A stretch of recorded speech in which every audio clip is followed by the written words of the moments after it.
How are you guys? This is me, Mr. Assam Zidane, and today we are going to discuss the previous quiz about the momentum and a change in the momentum and explain in details the most confusing points. As I got it from your response on the Google Classroom, as you are going to see with me. But before I just explain this, I have a message to you, and I hope to deliver it for all of you.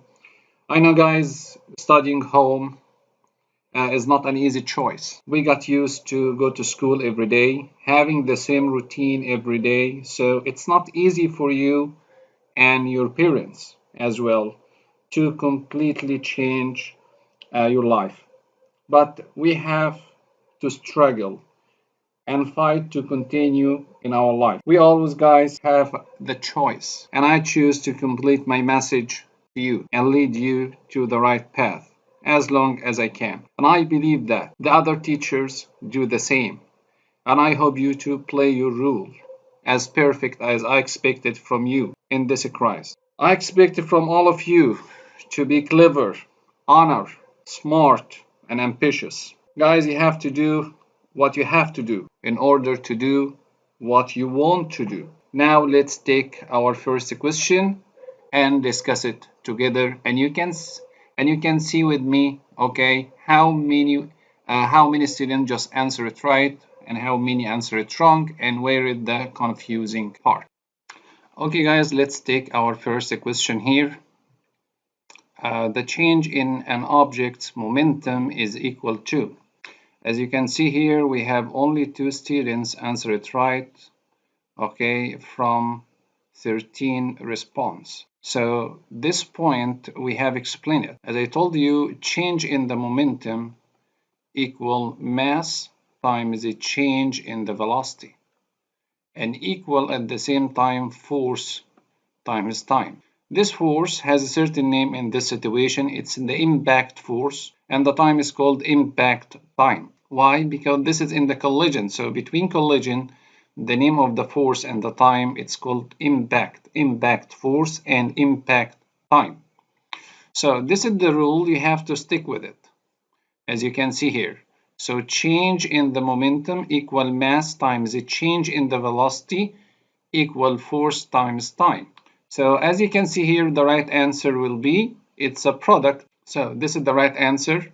Okay, so the change in the momentum is the product of the force applied to the object and the time interval.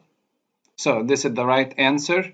And as I can see here, most of you answer it wrong. I don't know why, but maybe I don't clarify it enough for you. Then we are going to take the second question. Compared to a sports car moving at 30 miles per hour and the same sport car moving at 60 miles per hour. So as you can see here in this situation, what happens exactly is the velocity is doubled. So what is the relation between the momentum and the velocity? We know that momentum equal mass times velocity. And when the velocity is doubled, this means it increases by 2. So the momentum is doubled as well. Okay, guys, so this is the point. So what happens exactly? The momentum is doubled, and most of you just answer it right. It's 11 right response out of 14 responses. Okay, all of you just understand this point, or most of you just understand this point. About the third question, the momentum of an object is defined as mass times the velocity. Okay, so we know that momentum equal mass times velocity, so this is the right answer, and also most of you just answer it right. So it's a direct question. So about the other question, the momentum change of an object is equal to, of course, this is the same question.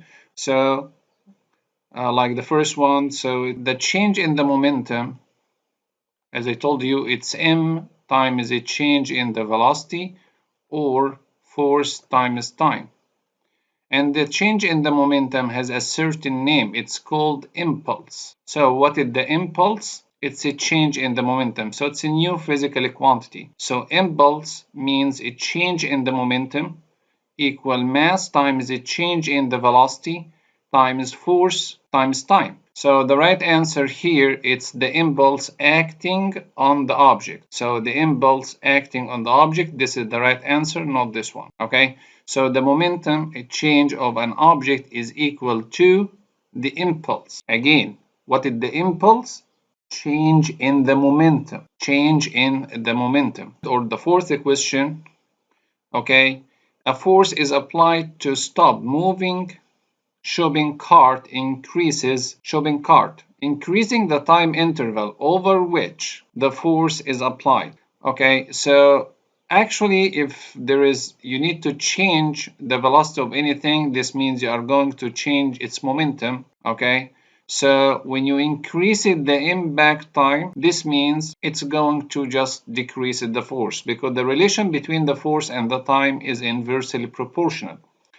So here the momentum, in the two cases, the momentum is constant. Let's explain this in more detail. Say, for example, this cart which has 10 kilogram, just for example, and it's moving by velocity equal 10. And you are going to stop this one. This is equal 10 meter per second. So this is just 10 meter per second. This is just 10 meter per second.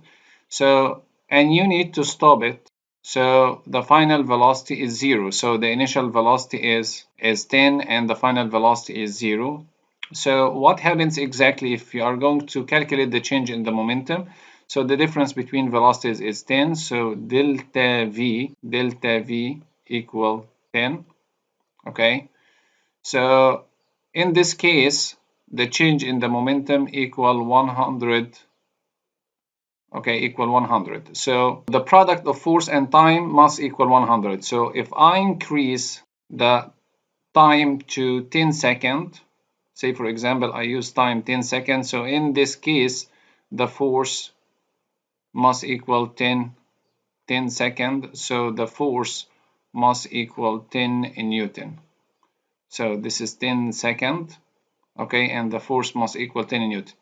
But if you just decreases or increases the time to 20 seconds, so the force must be 5 Newton. So what happens actually when the force increases, the force decreases. So the relation between force and time, it's inversely proportional.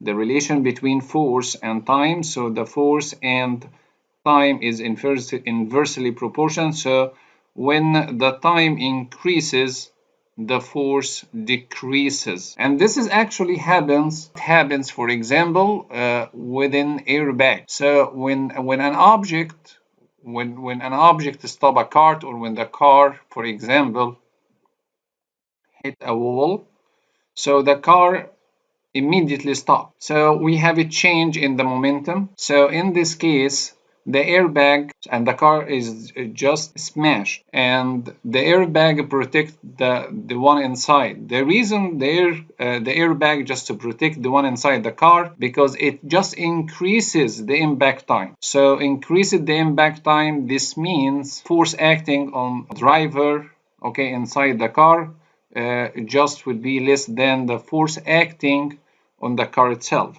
So he will be safe at this point. Also guys, another example about this, about increasing the impact time.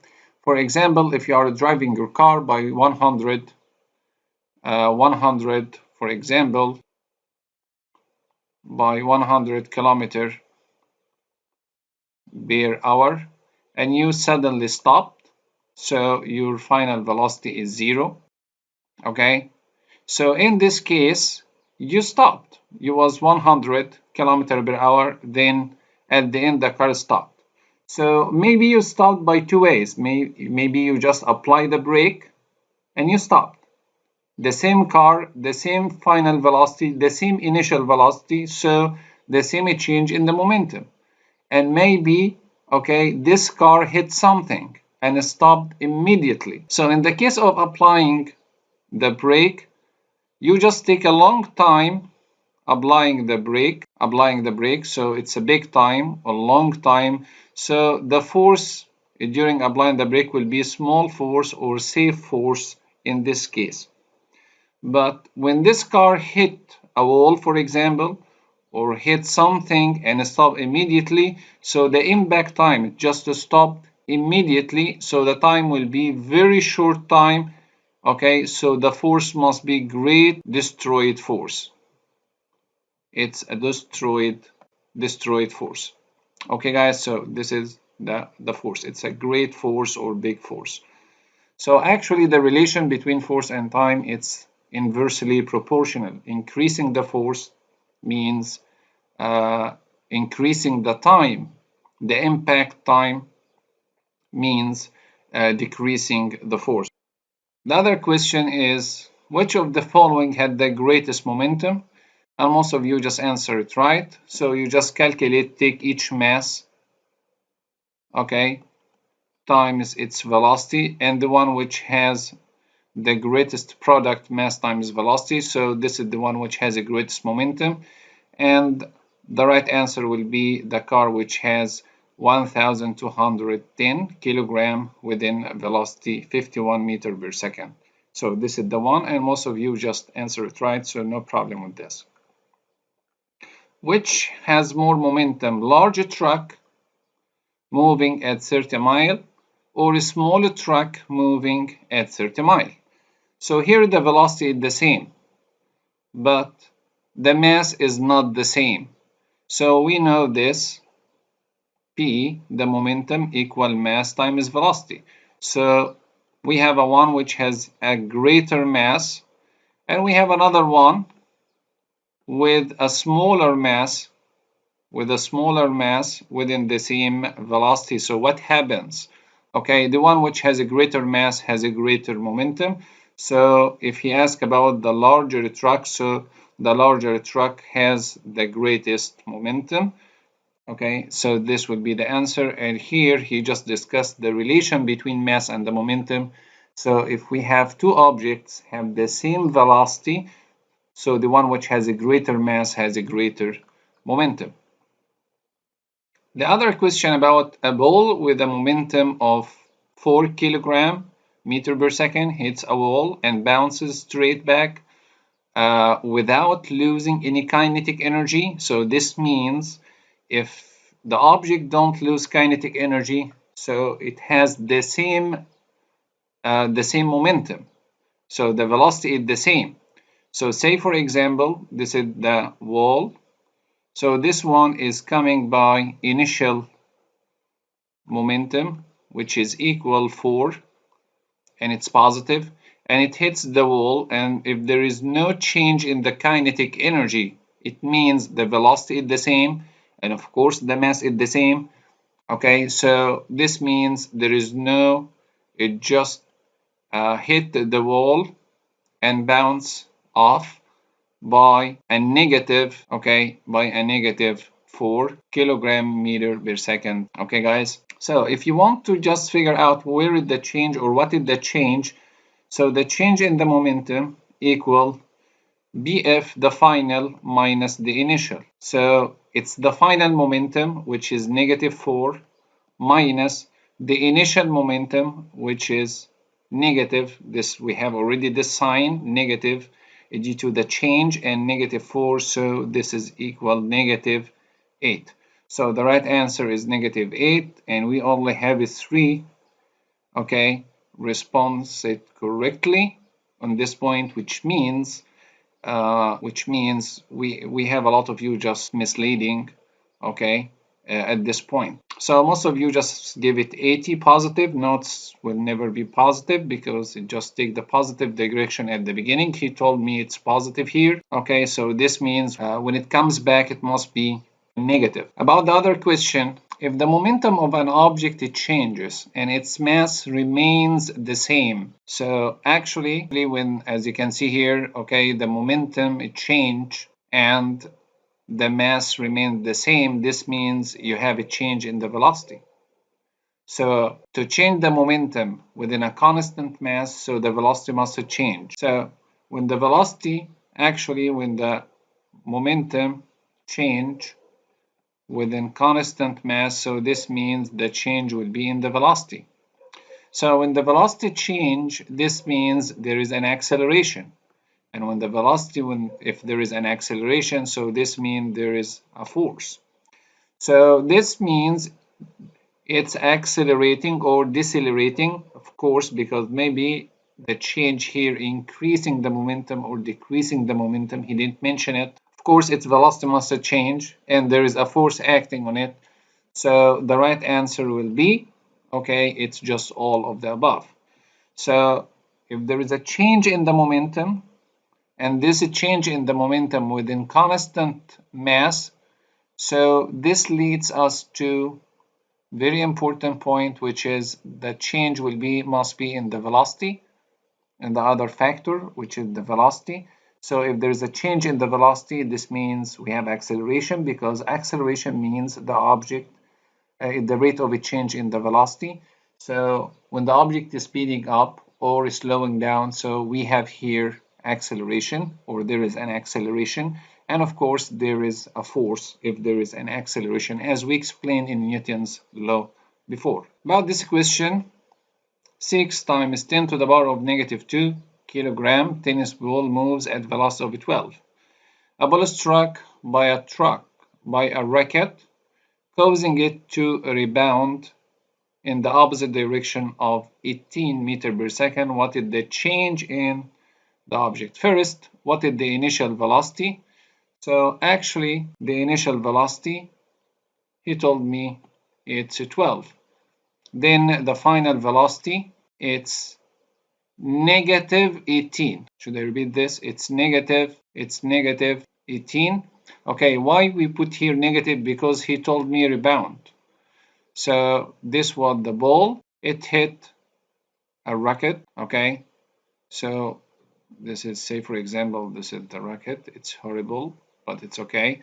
So this one, it was coming by 12.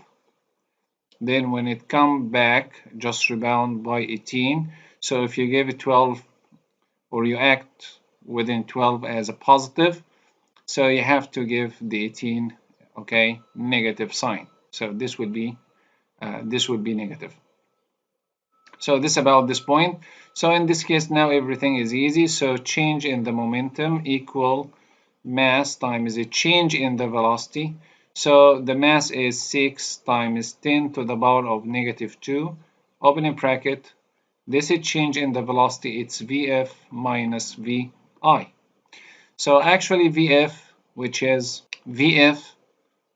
negative 18, minus Vi, which is 12. So at the end, you must have this number, okay, which is negative 180. Okay, and most of you just answer it right. About the other question, which of the following situation is an example of change in momentum? And most of you just answer it right. All of you just answer it right, so I don't think you have any problem with this. A tennis ball is hit into a net. Why? Because it just a change direction, so there is an acceleration. Okay, guys, so at the end, I'd like to just emphasize the most important thing here, this rule, which is, okay, the change in the momentum equal mass times the change in the velocity equal force times time. And about the relation between the momentum and mass, it's directly proportional. So when the mass increases, the momentum increases. When the mass is doubled, the momentum is doubled as well. Okay, also the relation between momentum and velocity is the same. Okay, so when the velocity is doubled, the momentum is doubled as well. Also, when I say here change in the velocity, I mean Vf minus Vi, okay? And the relation between force and time. So it's inversely proportional. So when the impact time increases, the force decreases. So during any collision or during any interact between objects, if you want to just make the force acting between these two objects say force, so in this case you have to increase the impact time. So I hope you just understand all of these points, and I hope also to just make more effort to try to understand it from our videos. And if you need something else or you need something more, you can just Google it or go to YouTube and just make a search for the same topic. You will find a lot of videos explain this. Just to try to just do your best. As I told you, I know it's not easy to just stay at home and study. So I hope you just have your own schedule, uh, and I recommend you to just stick with our school schedule.